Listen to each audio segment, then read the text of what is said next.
नाजरीन रुपया पैसा में आपको खुश आमदीद कहते हैं। मैं हूं अली नासिर। जब हुकूमत आई, आगाज़ में ऐसा महसूस हुआ कि टैक्स के शोबे में पाकिस्तान के अंदर इनकलाबी तब्दीलियाँ रोनुमा होंगी, और शायद इसी एक शोबे में ही तब्दीलियाँ रोनुमा हुई और कहीं कोई ख़ास इनकलाबी तब्दीली हमने देखी। अब मैं खुल के बात करूँगा। आपको पता है क्योंकि इस्लामाबाद के जो हालात हैं वो कुछ इस तरह से हैं कि हुकूमत थोड़ी सी अभी जिटरी है।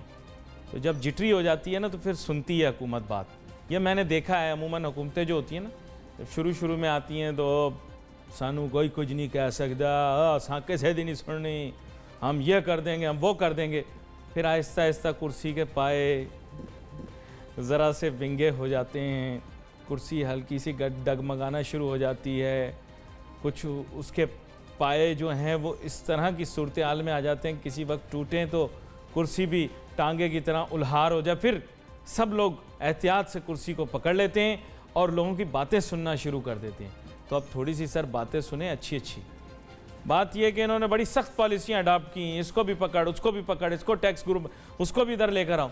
अगर इन सब चीज़ों के बावजूद पाकिस्तान का रादर एम्बिशियस, इतना ओवर एम्बिशियस भी नहीं है, रादर एम्बिशियस टैक्स टारगेट जो है वो पूरा नहीं होता, तो फिर एक सवालिया निशान पैदा हो जाएगा। बिल्कुल होगा, मैं बता रहा हूँ आपको, बिल्कुल होगा। क्योंकि इतने सारे लोगों को टैक्स नेट में लाने, अब कैसे कहते हैं, अंग्रेजी में कहते हैं लास्ट डिच एफर्ट।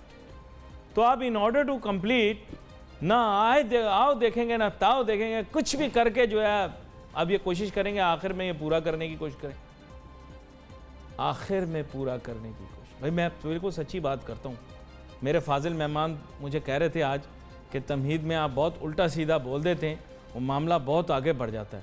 मैंने कहा इतना मैं शोर मचाता इसीलिए रहा हूँ कि मामला इधर पहुँच जाएगा जिधर मामला पहुँच गया है। आप यहाँ देखें, हालात ऐसे हैं कि NRO नहीं दिया, लेकिन नवाज शरीफ जी चले गए पाकिस्तान से। नवाज शरीफ साहब ठेंगा दिखा के गए। अब मरियम साहिबा का भी जो है वो कुछ कह नहीं सकता। जरदारी साहब तो आज बहुत कुछ हैं, दुआएं कबूल हो गई। ठीक है, तो अब आप मुझे बताएं, आप देंगे NRO, नहीं देंगे, दोनों सूरतों में होगा तो वही आगे समझ तो आप गए होंगे। आगे दोपहर वाली एक बात है जिसकी वजह से मेरे पर जलते हैं, इसलिए मैं उसके बारे में बात नहीं करूँगा। लेकिन मैं दोपहर को प्रोग्राम के बाद TV बड़े गौर से देखूँगा 2:30-3 बजे तक। आगे समझ तो आप गए होंगे। रहमतुल्लाह वज़ीर साहब, आपको वेलकम कर। आप साबिक सीनियर मेंबर FPR रहे हैं, तमाम मामलात को बड़ी गहराई से जानते और समझते भी हैं। बात यह कि सर इतने सख्त मेजर लिए गए, अनपॉपुलर, सख्त अनपॉपुलर मेजर, ये भी मैं आपको क्लियर बता, सख्त अनपॉपुलर मेजर लिए गए टैक्स के लिहाज से, और फिर भी अगर rather ambitious target tax revenue collection का पूरा नहीं होता तो ये एक बहुत बड़ा मसला होगा। क्या कहते हैं जी? थैंक यू अली नासिर साहब एंड थैंक यू अब तक टेलीविज़न। बात यह है कि जो टारगेट है वाकई APR का 5,555 अरब बहुत एम्बिशियस टारगेट था मेरी नज़र में। और उसमें अगरचे इन्होंने जो बजट था लास्ट हमारा 2000 फाइनेंस एक्ट 2019 का जो बिल था, जो एक्ट है, उसमें उन्होंने बहुत तकरीबन 600 बिलियन के एडिशनल बजटरी मेजर्स लिए थे, डायरेक्ट टैक्स के और इनडायरेक्ट टैक्स के तकरीबन 300 अरब के।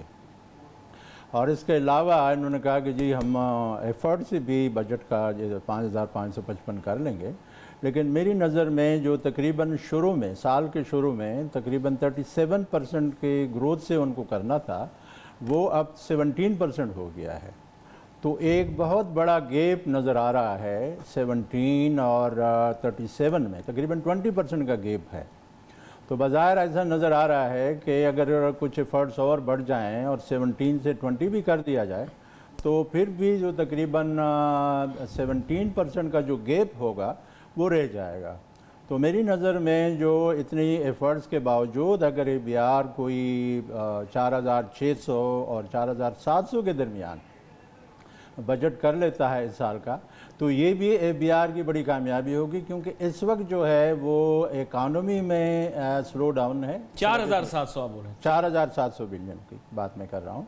4000 اور آپ کا بڑا مشاہدہ ہے معاملات. جی میں مشاہدے سے بات کر رہا ہوں اور ایکسپیرینس کی بنیاد پہ بات کر رہا ہوں کہ یہ 20% گروتھ بھی بہت بڑی ہوگی اگر 17 سے یہ امپروو کر لیں. اگلے جو دسمبر کو ملا کے تقریباً یہ 7 مہینے ہیں, 7 مہینے میں اگر یہ 17 سے 20% بھی کر لیں تو بہت بڑی بات ہو جائے گی. اچھا مشکل سوال پوچھوں, بات یہ ہے کہ یہ آرگینک گروتھ تو آپ بھی دکھا رہے تھے without any ambitious plans and out of the box solutions, یہ آرگینک گروتھ تو ایف بی آر ویسے بھی دکھا رہا تھا, مطلب اس کے آس پاس لیٹس سے رفلی ناٹ ایم آئی رانگ, اتنے سالوں سے دکھا رہا تھا. ہاں ایف بی آر کی جو پچھلی جو نواز شریف صاحب کی گورنمنٹ تھی اور اس میں عباسی صاحب کا تقریباً 1 سال تھا, اس میں تقریباً ایوریج جو گروتھ تھی ٹیکس ریونیو کی, فیڈرل بورڈ آف ریونیو کی جو ٹیکس ریونیو ہے وہ اس کی جو ایوریج گروتھ تھی 15% تھی 5 سال کی, تقریباً 15% رہی. اور اس دفعہ چونکہ گورنمنٹ نے کوئی ایڈیشنل بجٹری میجرز بھی تقریباً 600 ارب کے لیے ہیں, تو اس کی بنیاد پہ وہ بھی اگر صرف وہ بھی ہو جائیں تو وہ بھی بہت بڑی اماؤنٹ ہے. اگر وہ چلیں I have to take a short break کے بعد واپس آتے پھر اپنی گفتگو کو جاری رکھ. اہم بات یہی ہے کہ it is almost going to be the same as the organic thing. It raises a big question for policy makers. Let's take a short break.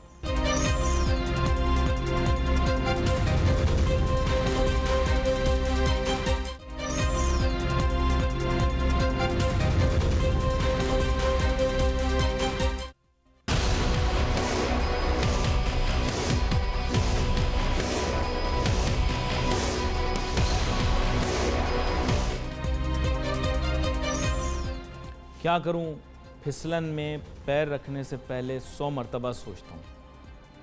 ذہن میں ایسے ہی سوال آیا بریک کے دوران کہ رحمت اللہ وزیر صاحب جو گفتگو کر رہے ہیں اس میں انہوں نے جیسے بتایا کہ شارٹ فال تو آئے گا, لیکن اگر 4700 بھی ان کے نزدیک 4700 بلین بھی کلیکٹ ہو جاتے ہیں تو وہ بھی ان کے نزدیک ایک اچھا آؤٹ کم ہوگا, because it will be higher than the organic or relative growth of previous government's revenue that was about 15% annually. تو وہ بھی یہ کہہ رہے ہیں کہ it will be a positive outcome. تو یہ بھی ابھی دیکھنا پڑے گا.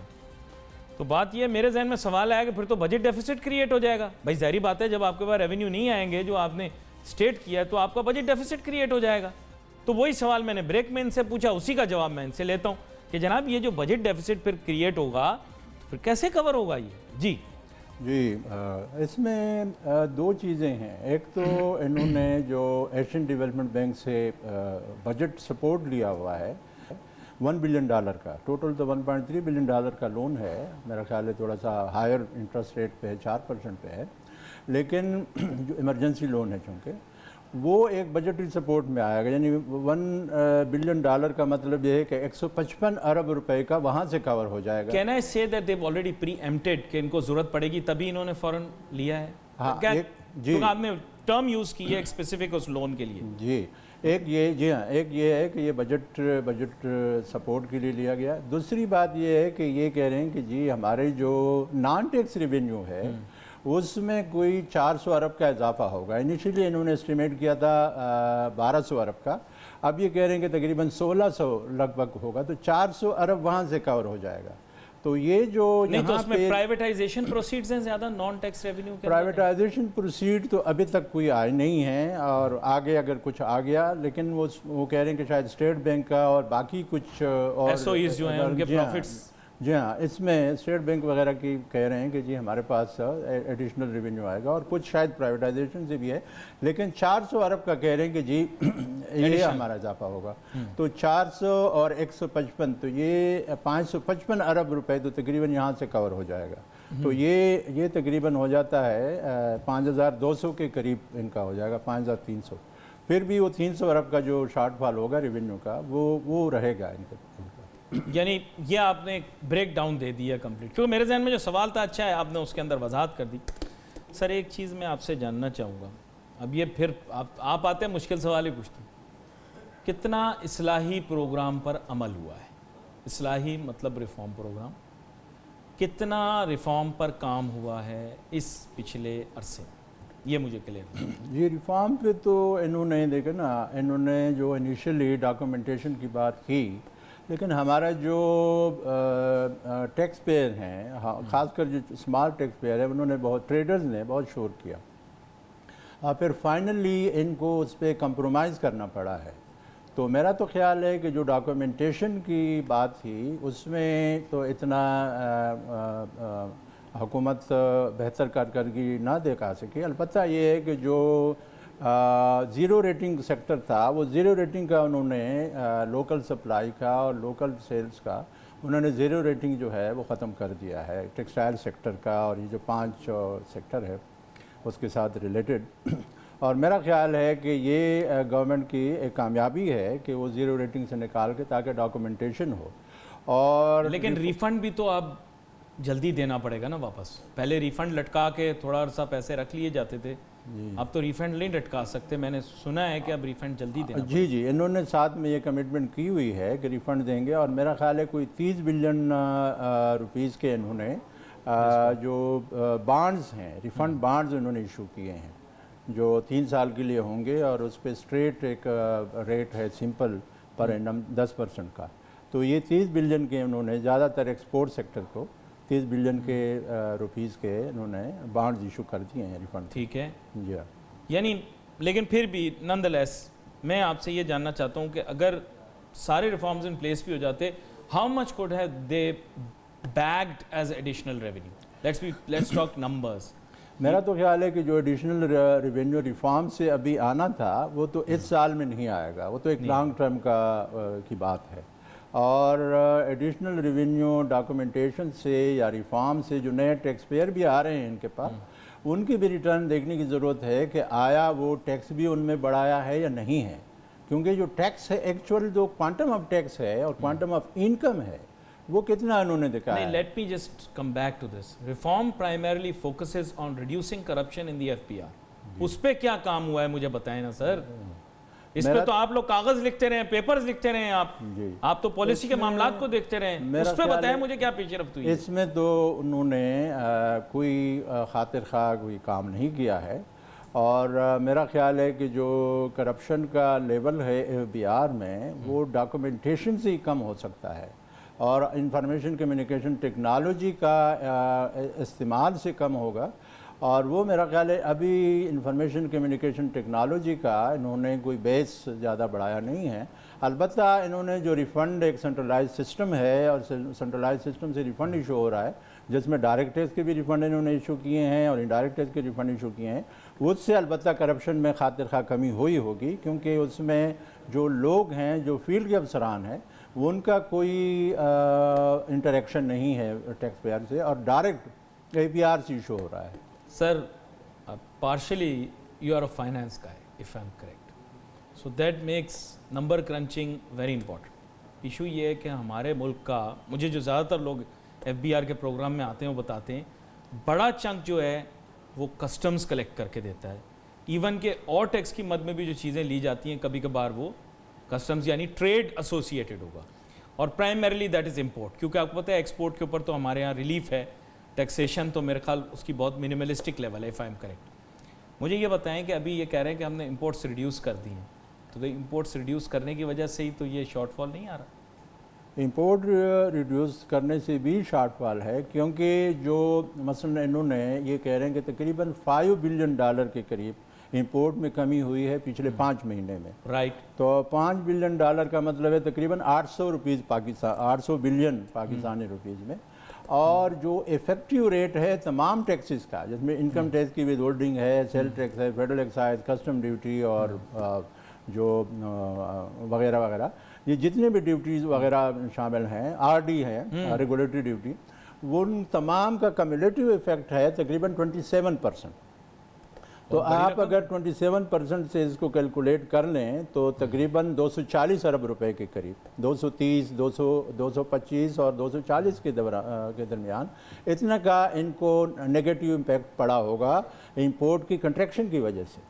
تو یہ بات ان کی خاطر میرا خیال ہے کافی حد تک یہ صحیح ہے، چونکہ امپورٹ کو کم کرنا تھا اور وہ ان کو ایک جو ہمارا کرنٹ اکاؤنٹ ڈیفیسٹ ہے اس کو کنٹرول کرنا ہے، لیکن اس کا ریونیو پہ ڈیفینیٹلی اور ہماری GDP کے گروتھ پہ بالکل جو ہماری اکانومی ہے اس پہ بڑا نیگیٹو اثر اس کا پڑا ہے۔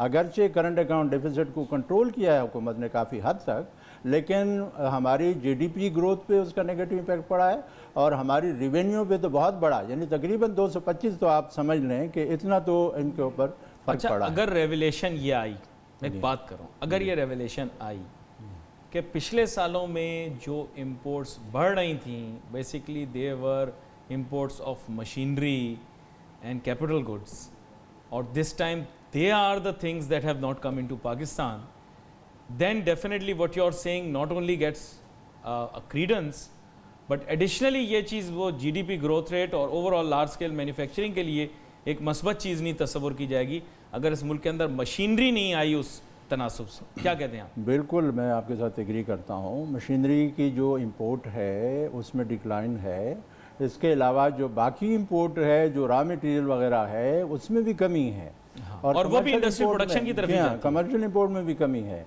तो मेरा ये ख्याल है कि ओवरऑल जो हमारी जीडीपी का ऊपर नेगेटिव ग्रोथ है, मेरा ख्याल है जो हमारी बड़े वो हैं लार्ज स्केल मैन्युफैक्चरिंग सेक्टर है, वो ख़ासकर बहुत ज़्यादा इफ़ेक्ट हुआ है, और इसके अलावा बाकी जो एसएमईज़ वगैरह हैं उसके ऊपर भी इम्पेक्ट है।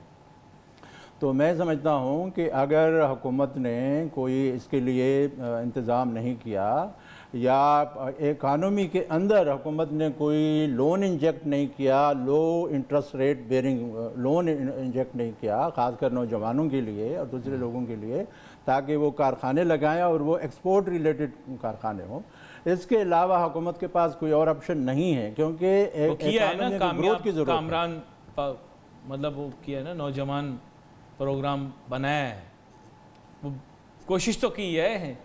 मैं वैसे आपको बता रहा हूँ, कोशिश की है कि नौजवानों को, ने कोशिश की है, लेकिन मैं समझता हूँ कि जो थाईलैंड में हुआ है $10 बिलियन उन्होंने इंजेक्ट किया मार्केट में। हाँ। मैं समझता हूँ कि तकरीबन 500 अरब का एक कोई 10-15 हज़ार लोग कराची, लाहौर और बड़े शहरों में, और इसके अलावा रूरल एरियाज में नौजवानों को लेके उनको लोन दे स्पेसिफिक इंडस्ट्री लगाने के लिए, और उससे जरूर एक्सपोर्ट ओरिएंटेड हो, और उसका इंटरेस्ट रेट जो है वो गवर्नमेंट बियर करे।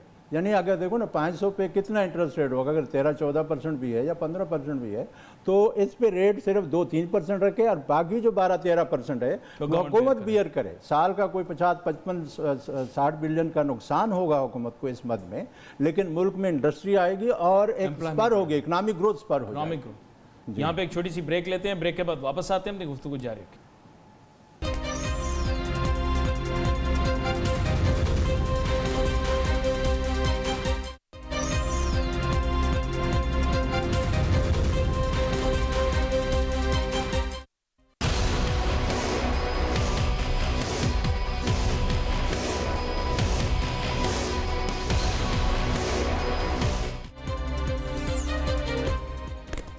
बात आ गई फिर वापस मईशत पर। अब बात यह है कि मईशत को हमें आगे बढ़ाना है तो ये तमाम मामला ठीक होंगे। अब बहुत मरतबा ये बात हुकूमत को समझा चुके हैं कि माशी पॉलिसियाँ जो हैं वो भी बनाएं, टैक्स की पॉलिसियाँ भी बनाएं, और फिर दोनों में हम आहंगी यानी होमोजेनिटी लेकर आएँ। लेकिन अनफॉर्चुनेटली क्या हो रहा है, वो अलहदा बन रही हैं, ये अलहदा बन रही हैं। उसका नतीजा ये है कि इम्पैक्ट दोनों का हो रहा है, और इकॉनमी अगर चलेगी तो टैक्स मिलेगा। अभी इस वक्त इकॉनमी का बहुत बुरा हाल है। मैं आपको बताऊँ, जो लोग इस्लामाबाद में देख रहे हैं दुनिया से बिल्कुल मावरा।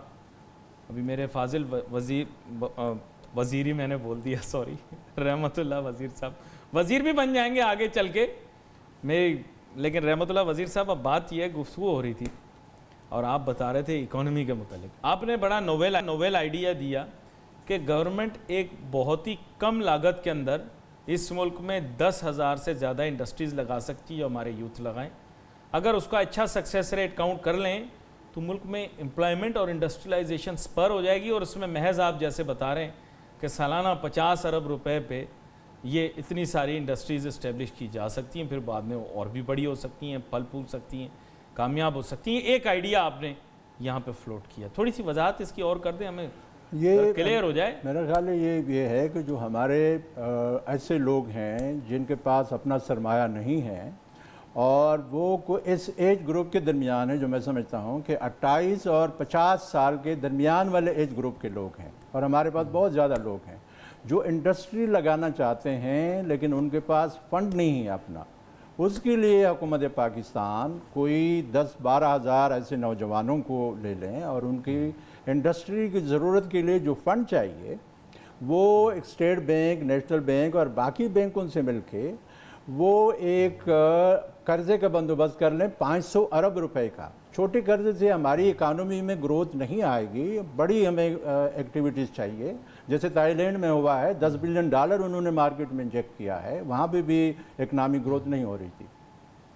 तो ये जो 500 बिलियन है, इसके ऊपर जो डेट सर्विसिंग है उसमें जो बड़ा चंक है, यानी 85-90% जो है उसका, मसलन अगर 15% है तो जो नौजवान जो इंडस्ट्री लगा रहा है उसको सिर्फ 2-3% पे आप दें और बाकी हुकूमत 12-13% जो है वह हुकूमत खुद बर्दाश्त करें। तो मैं समझता हूँ कि और ये ख़ास कर इसको एक्सपोर्ट ओरिएंटेड इंडस्ट्री कर लें, क्योंकि हमारी इंडस्ट्री में नए खून की ज़रूरत है, नए लोगों को लाने की ज़रूरत है।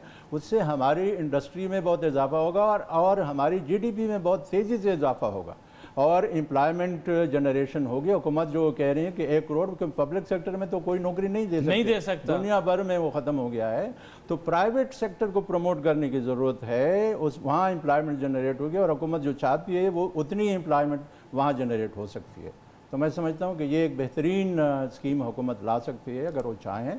लोगों को आइडेंटिफाई करें जो कमिटेड हैं, जो इंडस्ट्री लगाना चाहते हैं, फंड की कमी की वजह से नहीं लगा सकते, उनको ले आएँ और उनको हुकूमत फैसिलिटेट करें। मैं तनकीद नहीं करना चाह रहा, लेकिन वैसे आपसे पूछ रहा हूँ कि वो 1 करोड़ नौकरियों का आपने जिक्र करके जो थोड़े से ज़ख़म हरे कर दिए, और हरे तो किए लेकिन आपने वो नमक लेके उनको थोड़ा सा एग्रीवेट भी कर दिया है। तो अगर मैं आपसे पूछूं कि आपके ख़्याल से अंदाज़न क्या पाकिस्तान का अनएम्प्लॉयमेंट रेट जो है उसमें कमी आई है कोई खातिर खा? नहीं, अनएम्प्लॉयमेंट रेट में कमी नहीं आई। एक चीज़ अच्छी हुई है, हाँ, जो हमारी ओवरसीज़ की इंडस्ट्री है, ख़ासकर जो मेरा ख्याल है उसका नाम है जुल्फ़ी उसका नाम है शायद, वो जो स्पेशल असिस्टेंट है, उन्होंने बाहर जो है हमारी एम्प्लॉयमेंट जनरेट की है। और ये जो सऊदी अरब है और मिडिल ईस्ट के कंट्रीज़ है, उन्होंने हमारा कोटा बढ़ाया है एम्प्लॉयमेंट का। तो वहाँ हमारी जो है तो तकरीबन 7.5-8 लाख की जो लोग हैं या थोड़े से इससे भी शायद ज़्यादा हैं, पिछले 5 महीने में पाकिस्तान से गए या मैन पावर यानी हमारे मैन पावर हमारी एक्सपोर्ट हुई है। तो ये एक अच्छी बात है। बाकी जो पब्लिक सेक्टर है, यानी हुकूमत के पास तो एम्प्लॉयमेंट की अपॉर्चुनिटीज़ नहीं होती अपनी, हुकूमत फैसिलिटेट करें प्राइवेट सेक्टर को, जो growth of engine of growth है, उसको प्रमोट करें, उसको कर्जे दें, कम रेट पे दें और उसके अलावा और फैसिलिटीज़ दें उसको। बाकी जो इनपुट की फैसिलिटीज़ हैं जितनी कम हो सकती है उसमें बिजली और गैस वगैरह में वो सब्सिडाइज़ करें, तो तभी ये हमारे जो है इकानमी ग्रो हो सकती है। और जो एम्प्लॉयमेंट का हुकूमत का 1 करोड़ का है, तो अगले 5 साल में प्राइवेट सेक्टर में ये ज़रूर पैदा हो सकती हैं, लेकिन पब्लिक सेक्टर में तो शायद एम्प्लॉयमेंट का कोई स्कोप नहीं है, क्योंकि दुनिया भर में जो हुकूमत की साइज़ हैं वो कम होती जा रही हैं। दुनिया भर में इंटरनेशनल बेस्ट प्रैक्टिसेस में हुकूमत के पास नई नौकरियों की कोई सहूलत नहीं होती। लेकिन जनरली स्पीकिंग आपने बात तो की, और ज़ाहिर बात है गवर्नमेंट्स को छोटा किया जा रहा है। They are trying to make them as slim and smart as possible. Unfortunately यहाँ पर इस सेक्टर में भी रिफॉर्म के बारे में बहुत ज़्यादा बात हुई, लेकिन कुछ नतीजा तो मुझे यहाँ पे दिखाई नहीं दिया। फाजिल वज़ीर भी बनाए गए हैं जिनका काम रिफॉर्म और रिस्ट्रक्चरिंग करना है, लेकिन अनफॉर्चुनेटली हम कोई ख़ास चीज़ देख नहीं रहे। इसके बारे में भी थोड़ी अपनी रिफॉर्म और रिस्ट्रक्चरिंग का मेरा ख्याल है कोई ख़ास फ़ायदा नहीं हुआ। और हुकूमत ने अभी जो इंटरनेशनल बेस्ट प्रैक्टिसेस हैं, हमारा जो सेक्रेटेरिएट है फेडरल गवर्नमेंट का और प्रोविंशियल सेक्रेटेरिएट हैं, उनको कंप्यूटराइज करना था।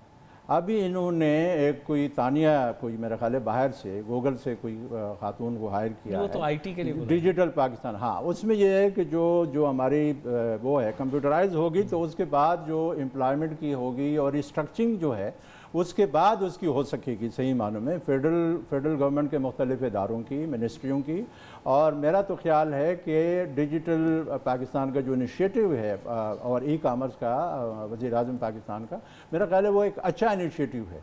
और उसको बुनियाद बना के आगे जो फेडरल गवर्नमेंट की रिस्ट्रक्चरिंग है या रिफॉर्म है, और इसी तरह प्रोविंशियल गवर्नमेंट्स को भी चाहिए को अपने यहाँ ICT ले आएँ, ताकि ट्रांजैक्शन जो उनके होते हैं वो रिकॉर्डेड हों, और उसके बाद उसके अंदर ट्रांसपेरेंसी यकीनन आएगी, फेडरल गवर्नमेंट में भी आएगी, प्रोविंशियल गवर्नमेंट में भी आएगी। लेकिन जो ICT का बेहतरीन सिस्टम दुनिया भर में राइज है, और गवर्नमेंट जिनकी बुनियाद पे वो हो रही हैं, और जो फाइल का मोड है वो दुनिया भर में पेपरलेस एक एनवायरनमेंट क्रिएट कर सकें, तो उसके बाद मेरा ख्याल है रिस्ट्रक्चरिंग भी सही हो सकती है, और उसके बाद जो मेन पावर है उसकी सही यूटिलाइजेशन भी हो सकेगी। अच्छा, मैं एक चीज़ कहना चाहूँगा, मुझे ऐसे लग रहा है जैसे बहुत सारे काम हो रहे हैं इस मुल्क में, लेकिन हैज़र्ड अंदाज में हो रहे हैं। कोई जिसे कहते हैं there is no method to the madness, sorry अंग्रेज़ी की कहावत गलत बोल गया, I mean there should be some organized way of taking this forward. Everything is happening in a very haphazard way.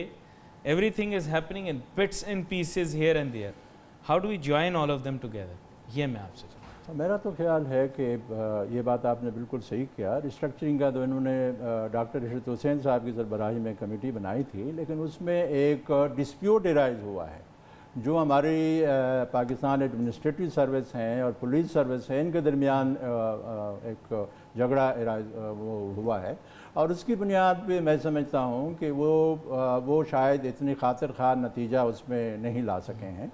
और इसके अलावा जो बाकी डिपार्टमेंट हैं, आपकी बात बिल्कुल सही है कि कोऑर्डिनेशन की बहुत ज़्यादा ज़रूरत है, और फेडरल गवर्नमेंट और प्रोविंसेस की ज़रूरत है। फेडरल गवर्नमेंट को आइसोलेशन में काम नहीं करना चाहिए, ख़ासकर उन सूबों को जैसे सिंध है जहाँ दूसरी पार्टियों की हुकूमत है, उनसे बात करके अगर वहाँ कोई उनको ज़रूरत पड़ती है उनको भी वो आपने साथ मिलाएं और उनको भी आगे ले जाएं, क्योंकि हुकूमत का काम है, फेडरल गवर्नमेंट का काम है बड़े भाई का, कि छोटे सूबों में जहाँ जहाँ भी कोई प्रॉब्लम हो, कोई इशू हो, जैसे कराची है, कराची में बड़े फंड की ज़रूरत है, और प्रोविंस से भी फंड नहीं मिल रहा, और फेडरल गवर्नमेंट ने भी अभी तक फंड नहीं दिया।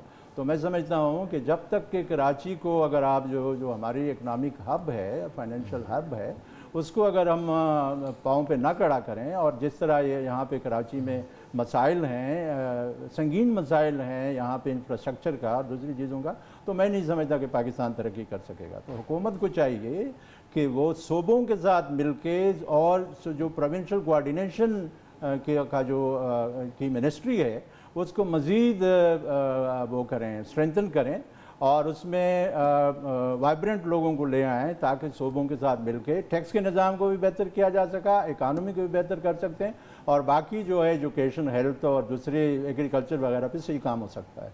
आपका बहुत बहुत शुक्रिया, आप आज हमारे साथ हुए। नाज़रीन, हमने मेरे ख्याल बहुत सारी चीज़ें जो थी उनको बड़ा गौर देखा, सुना, समझा। We wait for your messages on Facebook. यहाँ पे अली नासिर हमारी टीम को इजाज़त दीजिए। हाफिज़।